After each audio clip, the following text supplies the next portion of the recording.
Well, hello, I'm Margo Rose, and welcome to the Body Aware Living podcast. I am the author of Body Aware Grieving, a fitness trainer's guide to caring for your health during sad times.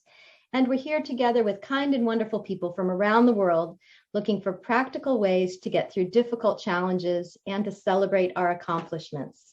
And it's also important to remember that the opinions and suggestions shared by myself or our guests are not intended to serve as or replace any professional medical or mental health services. So I can tell already we're going to have an excellent time with Vanessa Nixon. She is a traditional naturopath and the midlife wellness goddess. Her professional credentials include a doctorate in traditional help me pronounce this, naturopathy. How do I say this thing? That's how I say it. Yeah. Naturopathy. Okay. We're going to talk about this out the gate. Okay. You have a doctorate in it. You have a doctorate in traditional naturopathy, a master's in herbal medicine. You have certificates in aromatherapy, nutrition, reflexology, iridology. You're a professional Middle Eastern dance instructor and performer, and you're the founder and CEO of Natural Look Mineral Makeup. So welcome to our podcast. Thank you so much. I'm so delighted to be here with you today. Well, part of why I'm excited to connect with you is because I wish I had known you when I was going through my perimenopause and menopause years, which I just finished. And I want to tell y'all girls right out the gate, the other side is gorgeous. But for now, I want to talk about those middle years that you have been specializing in helping women feel their best, even during these harder years. Can you help us understand what is perimenopause and what is menopause? Right. Actually, there's three expressions, and it's interesting because, we as women, it's part of our lives. So we think, we should know these things, but really menopause, the whole menopausal journey is kind of a taboo subject still these days. And so I oftentimes find that there's a lot of confusion around these terms. So the technical terms are perimenopause, menopause, and postmenopause. And perimenopause is the period of time before our menstrual cycle stops for good. And this time period can be a decade long, but for some women, it may only last a few months. So it's very individual. And this is a time where our hormones are gradually changing because we're coming out of our reproductive phase of our lives. So we don't need those high levels of reproductive hormones anymore. So those hormones are starting to shift downward. And sometimes we experience symptoms because there's an imbalance in our hormones as they're shifting. And then what are some of the main symptoms? Because I think people are feeling these symptoms and they don't know why. So what are some of the main things you've experienced people feeling like, I just feel weird, or I feel... Yeah, that's a great question, because a lot of times women don't connect symptoms that they're having when they're in their mid-30s with the menopausal journey, because they think, well, I'm only 35. I'm not menopausal, but they don't understand they might be perimenopausal. And so some of the symptoms might be changes within the menstrual cycle itself. It could be having either lighter or heavier menstrual cycles. It could be having longer or shorter menstrual cycles. It could be having more or less pain or discomfort. So those are some changes within the menstrual cycle itself. But then you can be experiencing insomnia. It could be brain fog, hot flashes or night sweats. It could be changes in libido. It could be changes in your skin. It could be heart palpitations. There's just so many different symptoms that can all have to do with the changes that are going on in our bodies at the time and any imbalance that there is in the hormones. So any and all of those might happen. And for some women, they don't experience any symptoms at all. So it really is an individual journey through that perimenopausal period.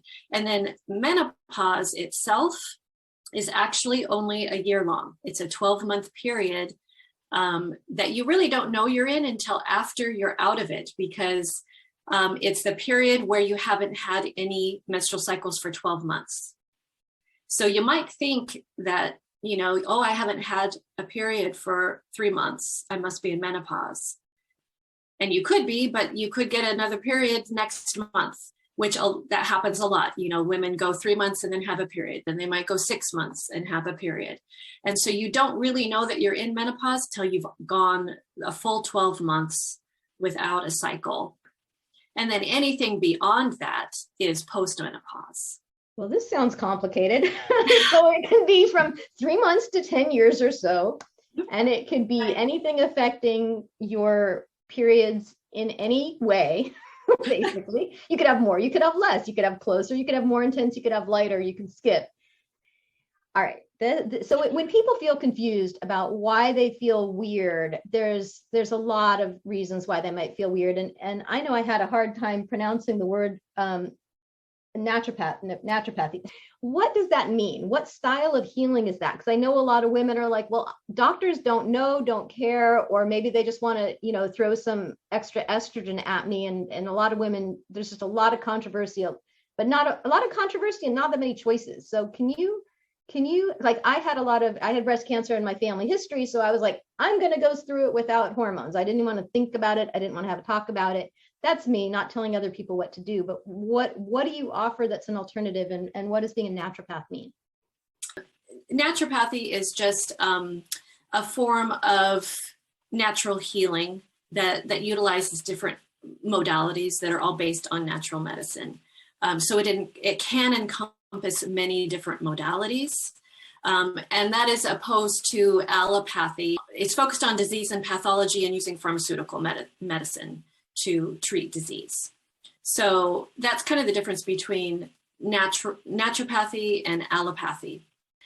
And then within naturopathy, there are two different types of naturopaths. There are naturopathic physicians, and naturopathic physicians basically have a more medicalized education. They go to a medical school that is focused on more natural modalities. They adopted this more medicalized curriculum. That is what a naturopathic physician is.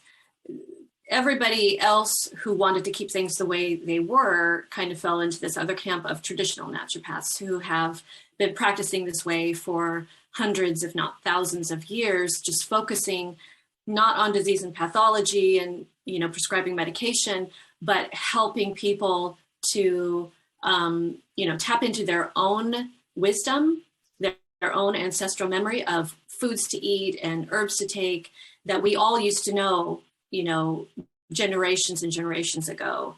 We were all tapped into that connection with nature. And so traditional naturopaths are focused on how to create health and wellness, how to keep your body healthy without using allopathic means, using natural modalities. The ones that I focus on are nutritional healing, herbal medicine, homeopathy, flower essences, things, and a few other energetic modalities. These topics are all really multi-layered, and people are going to be thinking about themselves. I feel crazy. I feel upset. I can't function. I want to function better. And if there's a midlife wellness goddess, well, by God, let's hear from her. Like each person is often really struggling on their own. And part of what you talk about is that these years and this transition is like an initiation, because a lot of it is emotional. People get depressed. People are feel like they're being treated like they're less worthy. People might feel less worthy.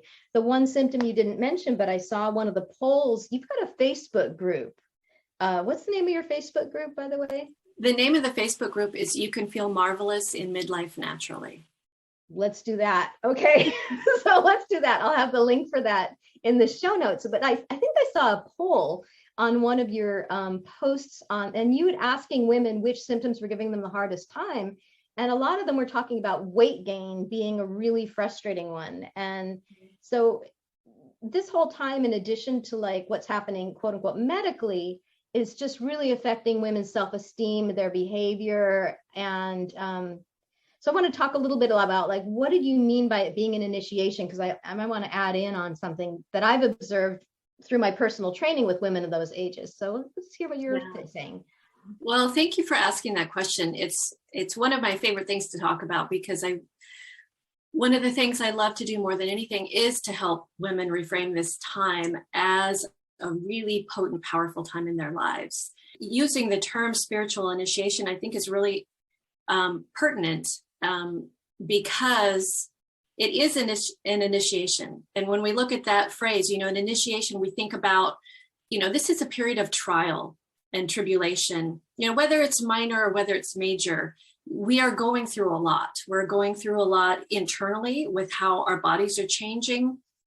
We're also under a lot of stress because our culture does not value this transition. Our culture doesn't value the mature, wise woman. And so we have all of that conditioning to unpack. And then also during this time of life, we also have a lot of external changes that tend to happen. And I think they happen for a reason. It's not just a coincidence. It's all part of this initiation. And what I'm referring to is that a lot of women end up going through a lot of changes in their families, whether it's divorce or separation, or whether their children are growing up and going out on their own and they're empty nesters for the first time, or maybe they're taking care of aging parents, or their parents are passing away. A lot of times they're changing careers. Maybe they're retiring. Maybe they are starting a new enterprise.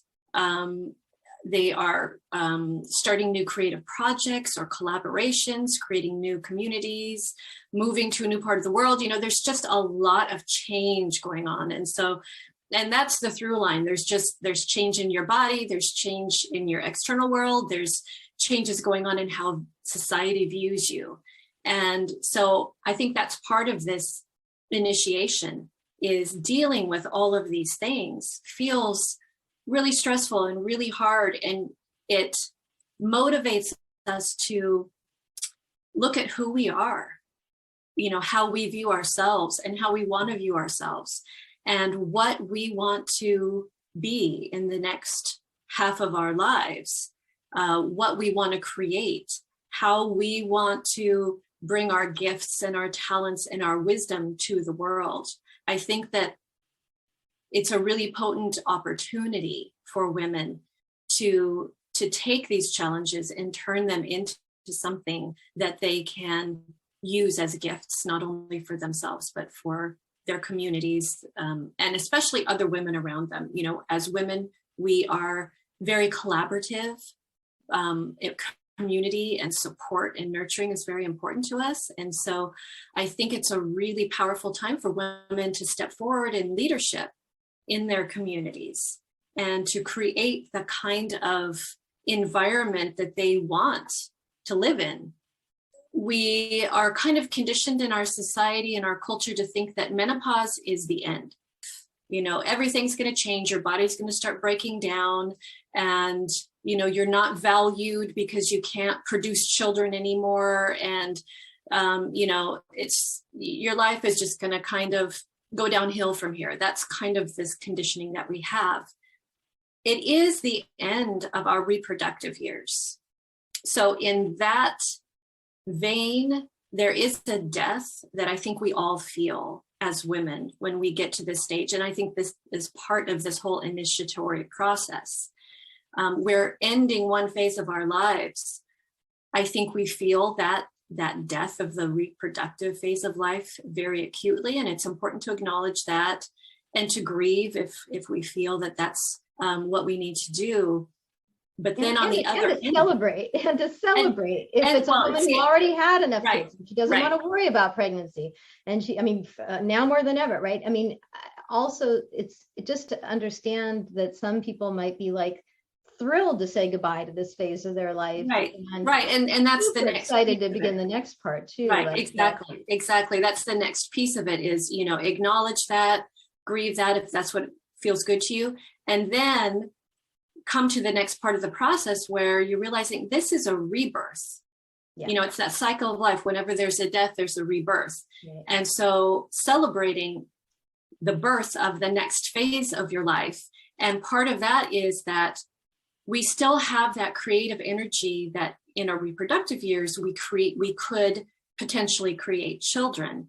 We still have that creative womb energy, whether we have a physical womb or not, whether we've had a hysterectomy or, we still have that creative womb space energy where we can create other things and birth those things into the world, whether they're, as I mentioned, creative projects or new communities or new businesses or new relationships. So this is an opportunity to take that creative energy and now rebirth it into the world in a way that you direct, in a way that is in alignment with your passions and what's really important to you. And I think that that's where our power really comes from at this point in our lives, when we have so much experience that we've gone through, we have so much wisdom that we've gathered, we can really birth some very powerful things into the world. As a personal trainer in my 30s, I was specialized at the time in people who were in their 40s, women who were in their 40s and 50s. And I watched women in their 40s and 50s struggle so much with this and need so much extra personal care. They were very unhappy with what was happening with their waist, with their weight, with their shape. And I saw the women do absolutely everything possible to hold back some of those changes that were happening to their bodies. And so when I started to get there, I was like, you know what? I'm not going to do all those things that they were willing to do, that honestly, even the thinnest of women got a little thicker near their middle. And part of what I'm really intrigued by also is how you bring in this belly dancing element. And I'm looking at some of the emotional wellness that could happen with embracing belly dance. And also from a physical perspective, is that going to help us, get through some of these periods a little more gently? Is it going to help us release some PMS and cramping possibly? Can belly dancing also help as we look ahead to some of the senior years, or maybe some people even now are having some, they're looking for some help with continence. They're looking for some pelvic floor stability to increase their continence as now and as they get older. So the fact that you've brought in this belly dance part is super unique. And I'm just so curious about the medical effects as well as the emotional and social effects that you've touched on with that. Yes. So belly dance, it's something that you can look at on, like a purely physical level, or you can look at it on an emotional level, or you can even look on it as a spiritual level. And I love to be able to use all of those levels. Belly dance is a spiritual practice. It's a form of meditation for me. And one of the reasons that is because it's a form of natural movement for women. And that's key for me when I'm working with my clients, is to find a natural form of movement and not try to force, exercises that might not be created for your body, for your body as a woman, or, your unique constitution. And so finding forms of natural movement that feel really aligned is very important for me. And so with belly dance, it's important to take a look at how it developed. The history of belly dance is one that not a lot of people know. What I want women especially to know is that belly dance was an ancient cultural traditional dance in the Middle East that was created for a woman's body. All of the moves were designed to help her body, to give it support through all the transitions that it goes through throughout life, from first menarche through pregnancy and postpartum, as well as through menopause. So the moves are actually designed to stimulate and support your body in a way that will promote health, will promote pelvic stability, will help your body to make these transitions. So yes, it can help you have a healthier pregnancy, a healthier postpartum, and a healthier perimenopause, menopause, and postmenopause. All of the dances were performed traditionally only by women and only for women audiences. And the dance itself tells the story of womanhood. Each part of the dance represents a different part of a woman's life.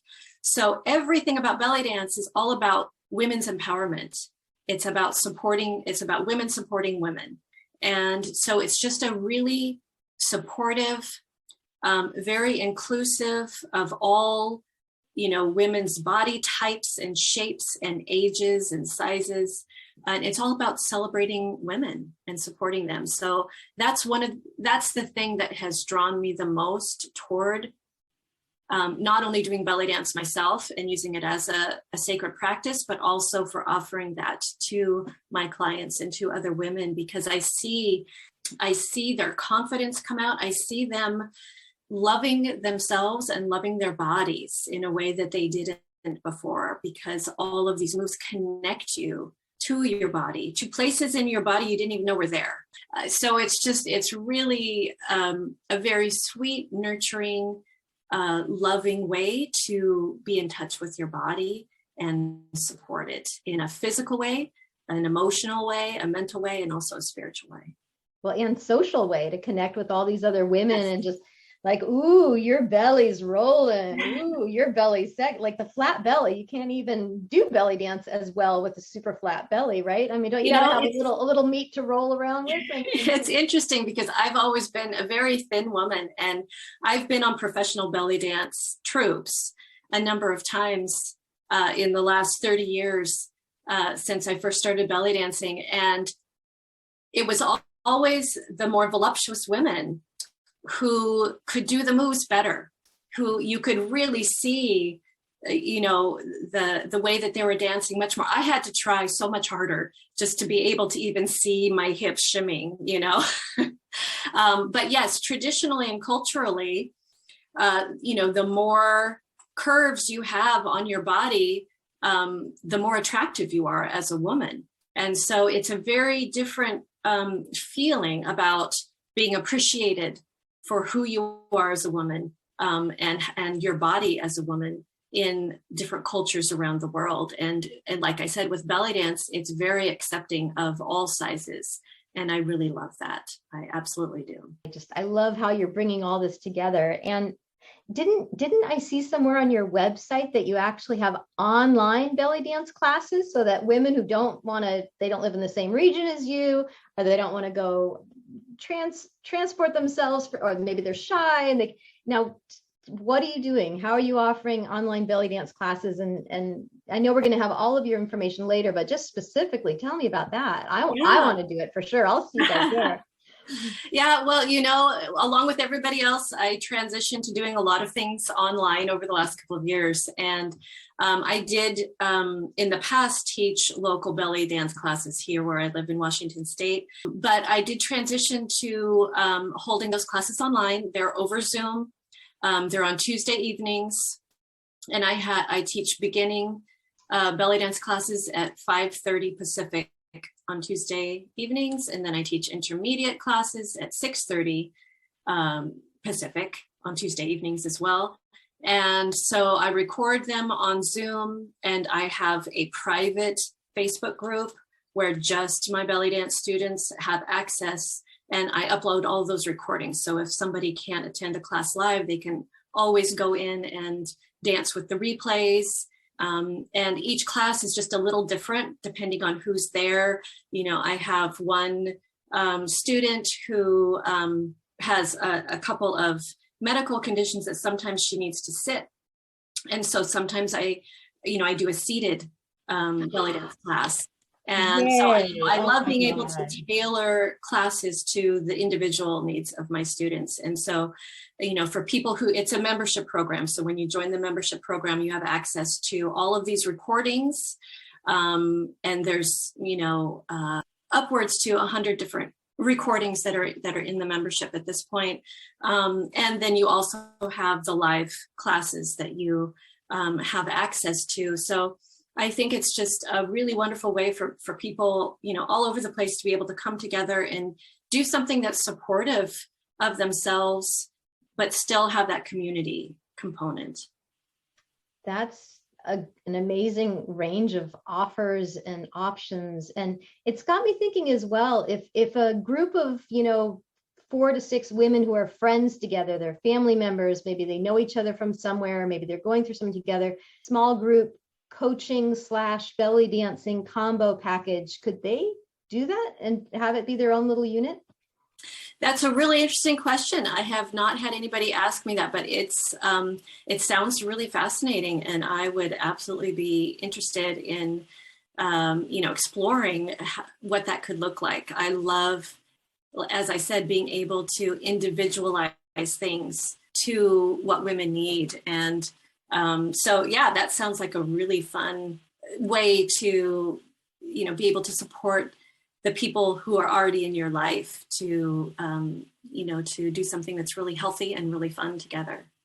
It's almost like a midlife sorority. Like if we Yeah. if we're going to label this something or call this something, like the group of people that went through one type of thing together would perhaps join hands again and go through something that, 'cause I think people might be willing to be really personal with women who already know each other too. I think it might be Right. sort of a fascinating thing to start off with a group that's already put themselves together in such a Right. way. And I just know, having been a self-employed person going through 10 years of feeling really surprisingly crappy. I did not imagine I was going to feel that lousy for that long. I was one of the girls that had a really rough time, 56, and I'm still chugging along, having a period every 2.5 weeks. It was just nuts. And when people, I wish you were there. I wish I knew about you beforehand, because as a self-employed person, it was so hard to work. It was hard to feel good. I felt lousy all the time. I was missing sleep. I was missing, it just didn't feel like there was enough options. And I wish I knew about you then. And so whatever it costs to be with you, I know that when you feel lousy, when you get depressed, when you can't do your work, that's all expensive too. So I think that being around you is a great kind of connection. So how can people stay in touch with what you're doing? And I think you have something, I know people are going to be hearing this podcast much after, but don't you have something pretty important happening this coming week? Yes. Next week, starting July 11th and going all the way through the end of the week, July 15th, I have a 5-day virtual wellness retreat. It's called Demystify Menopause, Create Your Magical Midlife.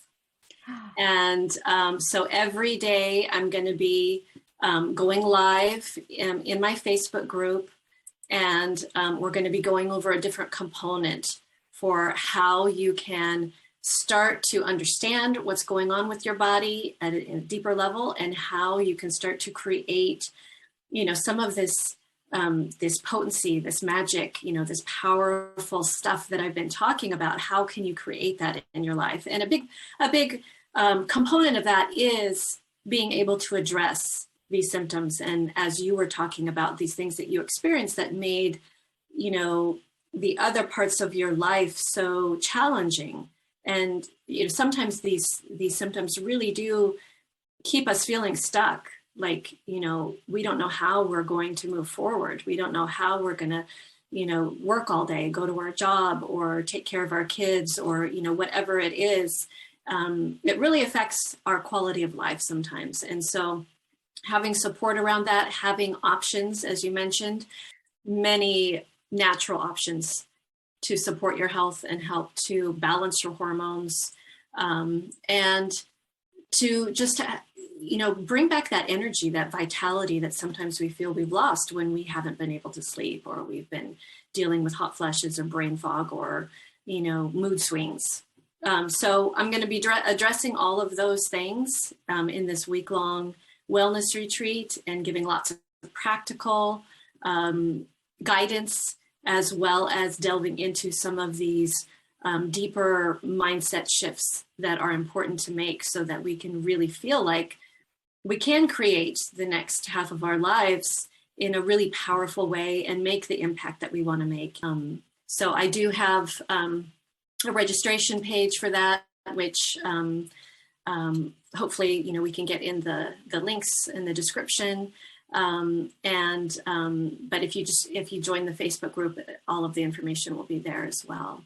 Yeah, I mean, Vanessa is so generous with her free content. There's just an amazing amount of free content. If people don't catch this exact 5-day workshop that you have coming up complimentary. I mean, who wouldn't want to talk to you and see your face? Who wouldn't want to see your lovely face and hear your lovely voice with all this knowledge and wisdom? I mean, who wouldn't want to hear you every day anyway? And so people joining, we're going to have all of that, your website, your Facebook page, because maybe they're going to be like, oh, I wish I'd gone to that one. Well, sign up to the Facebook page and you're going to be keeping your eyes out, or you probably have an email list too, right? I do have an email list, and so there's a number of ways. I'm also on other social media as well, and I do try to, put out a lot of content, as you said. I usually have 2 guest speakers each month in my Facebook group. Guest speakers, and yes, absolutely. I would love to have you as a guest speaker. Yeah, that'd be fun. Just because I really want it to be a community of support.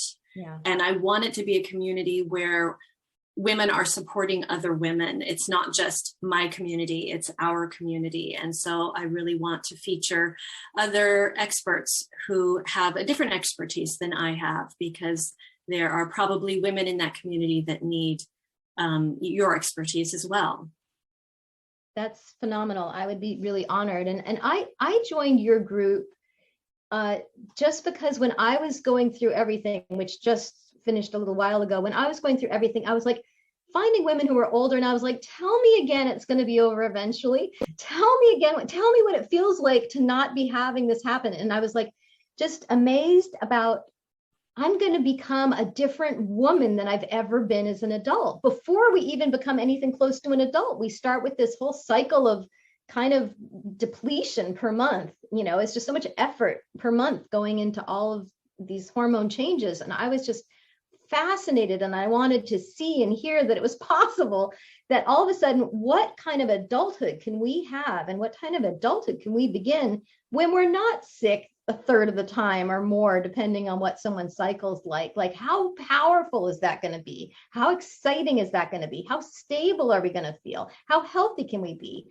And so a part of why I want to connect with that community is to show them what I wanted to see, which is there is hope for afterwards. And it's just going to feel like Wonder Woman, like this. Everything's going to feel easy when you're not dealing with everything you're dealing with and all of these changes that are happening. So life is going to get easier and better, and you're going to be stronger and possibly healthier sooner, but rather than later with your help.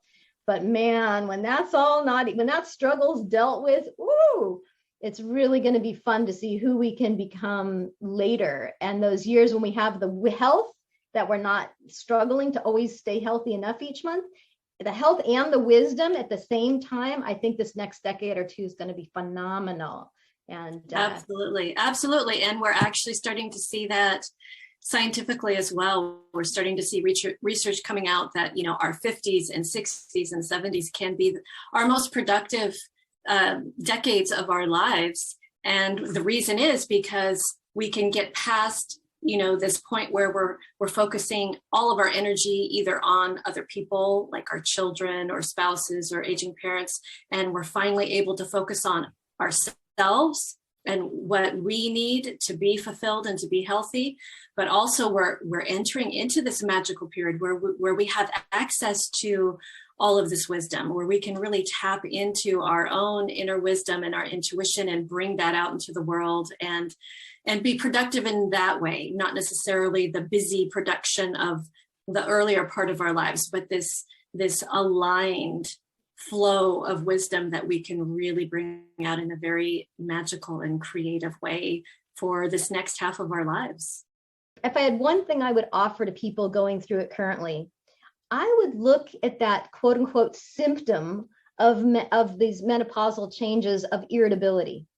When you're irritable about something and you can't deal with it anymore, I would have wanted to have someone suggest to me, maybe it's something you shouldn't be dealing with anymore. Maybe you're irritable because your future self, your senior self, that is going to need all your energy yet again on the other side of aging, when you really need more, you're going to need your energy to just stay healthy in the later years. And I think part of this initiation and this change that has so much life changes is, I think, when people get quote unquote irritable, instead of changing yourself, what can I change about myself that this laundry on the floor shouldn't bother me anymore? What should I change about myself that getting stuck in traffic shouldn't be intolerable to me and I lose my temper, or maybe start looking, instead of changing yourself as quickly, when you get irritable with something, I would look out at that lifestyle thing that's maybe that's what needs to change.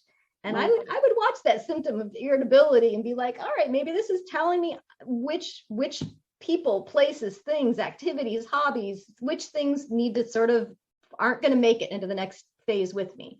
And maybe that is a good time to let some of that stuff that's draining more than uplifting go. And maybe you're irritable because you're like, you're just done wasting energy on things that aren't uplifting. I love that you mentioned that, because I think that I think it's a key. It's a message from your body to say, let's look at this a little bit deeper. Like, for instance, insomnia. A lot of women experience the same type of insomnia where they wake up in the middle of the night and they're up for hours and they can't go back to sleep. And so one of the things I suggest is that, well, traditionally, in the middle of the night is the time when we can hear our intuition the best. So maybe your body's waking you up so that you can listen to it. So keep a journal by your bed. And instead of being upset that you're awake and being anxious about, just journal what's coming through. And so, that speaks to the power of this initiation, is we have symptoms so that we can look at these places in our lives and see where we do need to make changes. Yes. This midlife period is a big time of women creating standards. For how they want to be treated and for how they want to treat the people around them. And so, yes, I do think it's a very powerful thing to look at. What kind of environment do you want around you, and what kind of environment do you want internally, and how can you blend the two of those? What kinds of shifts and changes do you need to make? And that's why we often see divorce or separation or new relationships forming at this time of life, because it's an opportunity to delve a little bit deeply into some of those things, those messages that our body's sending us through symptoms. And maybe some relationships, can make it to the other side, but with Absolutely. A little bit more, maybe a little more efficient for us. I'm hoping people don't think that standing up for oneself or getting in touch with their intuition necessarily means that they're going to end up with an end of a relationship. But absolutely not. But new standards is often the name of the game here. New standards, new needs. All right, I'm going to make sure everybody knows who you are, where you are, and how to find you. You've been really generous yet again with your time, and it'll be hard to figure out what to take out because you're just so fascinating to listen to. Vanessa, thank you so much, and I appreciate your time today. Thank you so much for having me here. You're doing really wonderful work in the world, and I'm happy to be a part of it. Thank you. Take good care.